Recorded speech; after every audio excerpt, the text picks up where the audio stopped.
respectable at least. Yeah. Yeah.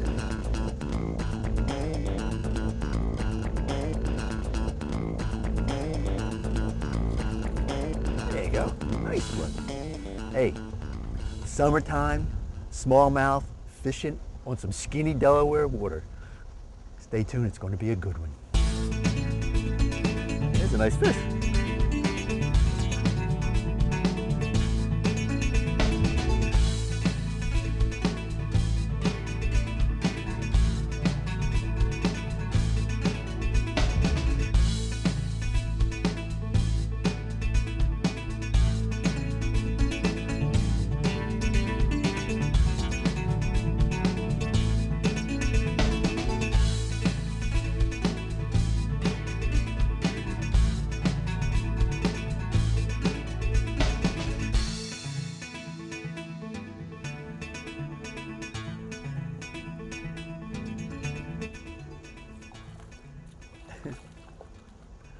Did you catch him on that yum digger? The yum dinger. I'm up here on the upper Delaware River above Easton, and I'm fishing with my good friend Blaine Mengel. And we're up here just doing some summertime skinny water fishing. Yep. Usually we're up here when it's freezing cold, and but we came down here to catch some fish. Blaine, just give us a little bit about the summertime stuff that we're doing here. It's August, so. Well, the biggest thing right now is we had 6 foot of water come down the river last week, or 2 weeks, a week and a half ago, 10 days ago, and I had located some pods of bait fish, some shad fry that were migrating through here, and they'd stopped, and they're gone. I can't find them now.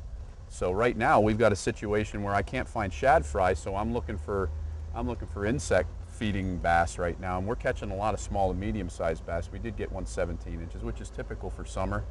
It's hard to find those big girls unless you're really willing to sit and fish deep boulder fields or fish at night.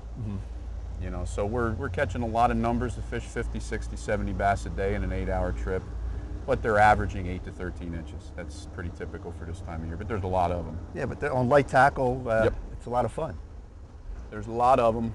And now what would we do? We're just going to look for more eddies, or what would you? Well, the tail outs are key. Like this area here, this is, once you get down where this deeper, this is only about 5 or 6 feet deep here, but as we get down closer to that rapid, it's called a tail out, and it'll start to shallow and get faster. A lot of times you'll see the swallows eating bugs in those areas, and if I'm targeting areas that have bugs and the smallmouth are feeding on insects, that's another good little indicator. You find those swallows.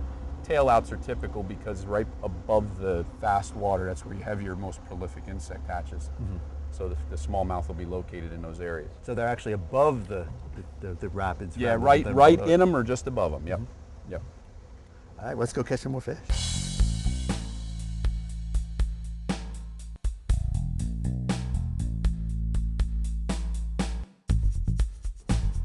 There's a fish. A little better. Yeah. I don't think so. He acted like it. You know what? Something hit him on the way in. You think so? My rod loaded up like crazy right there and then let go. I'll bet you something hit him on the way in. There's something that was flashing right at him there again. Yeah. Something, I wonder, I don't see any marks on him. Maybe I'm just seeing or feeling things. I don't know. My rod loaded up like twice there, and Maybe it wasn't from this little fish. Unless he just got stuck in the rock or something. Current break or something. Maybe. All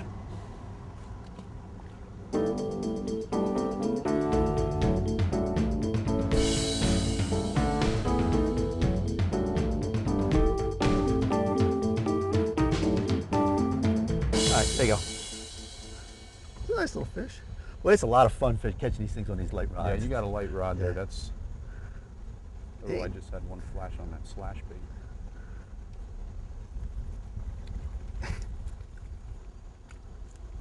There you go.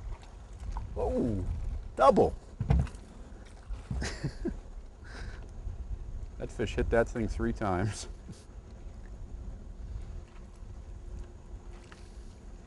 Obviously, he wanted it. Ooh. Oh, that's a mess.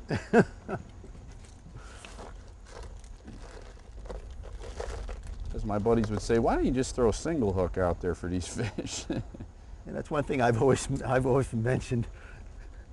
Very few things I'm afraid of, but a treble hook and a smallmouth Yep. is not my favorite thing. Not mine either. A treble hook and a smallmouth is not my Especially favorite this thing. size.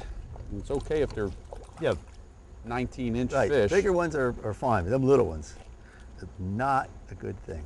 Nope. Nope, he hit it right on the surface.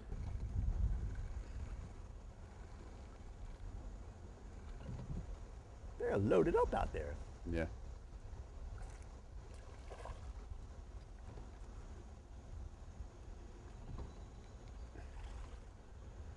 That one's another little respectable one at least. I'll tell you what, they got a little bellies on them. Yeah, they're nice sized fish. Typical summer fish. Some are here, some are there.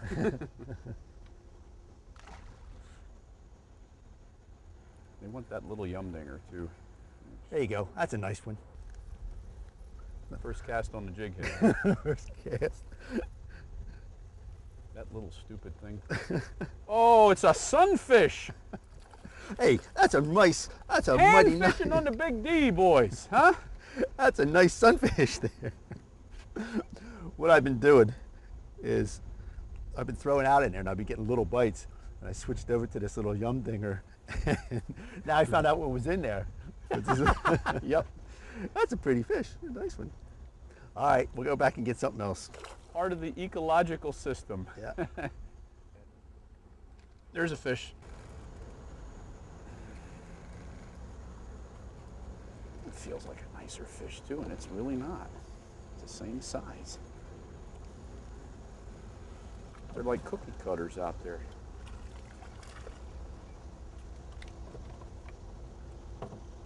He honestly felt bigger. And he picked that yum dinger up. That was out there for a while, just sitting dead on the bottom on a jig head. He didn't hit it on the fall or anything. So these fish are positioned down through the water column. I don't think they're looking up, most of them. That's why they wouldn't eat that topwater lure. Blaine, we're in a situation here where we have a little bit of a break here and we're just drifting down.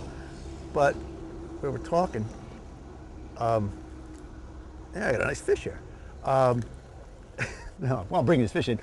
About the size fish that we're catching, they're all about the same kind of, you know what I mean? They're in that Cookie cutters. Yeah. Same year class. Yeah. Yep. Now, do you find that what we get out of this spot, we would go move to another spot to see if we could find some bigger fish? Yeah, we will go upstream and fish some deeper water where we'll have a better shot at bigger fish. This is, as guides say, this is a numbers spot. This is where you get people started in the morning and you catch a bunch of fish. Now we will catch some bigger fish. Typically the bigger fish we catch in this area are either right back behind the break when the water's higher on the rocks or down on the tail out. There's a couple little gullies down there. They'll lay in. You know, you were mentioning this fish has a belly here. I mean, this guy, now is that, you think that's from eating the bugs? It's an 8-inch. It's hard to say. I don't see that their bellies get that big from bugs. There could be bait out there. I don't know for sure, but now this time of the year, somebody jumping. You would expect the shad to be starting to come down the river. Am I correct? Yeah, we found a couple of big pods of them upstream here before that high water, and I fished here 3 days ago and there was no sign of those shad fry. So I'm guessing the high water pushed them out. The last few trips I've done, the fish have been very focused on insects. Now, again, the one day that they seemed like they weren't focused on insects was a day where we caught bigger fish and it was cloudy and there were thunderstorms moving through. On these sunnier days, especially in the afternoon, see, I run my trips in the afternoon a lot of times, which is the worst time of the day to fish in the summertime, really. You should be off the water by 1 o'clock or back on it by 4, you know, if you're going to have your best success. But, you know, we find more insect feeding bass on sunny days in the summertime. Whereas opposed to cloudy days, they'll look up through the water column and they'll want to eat the bigger shad fry. The shad fry.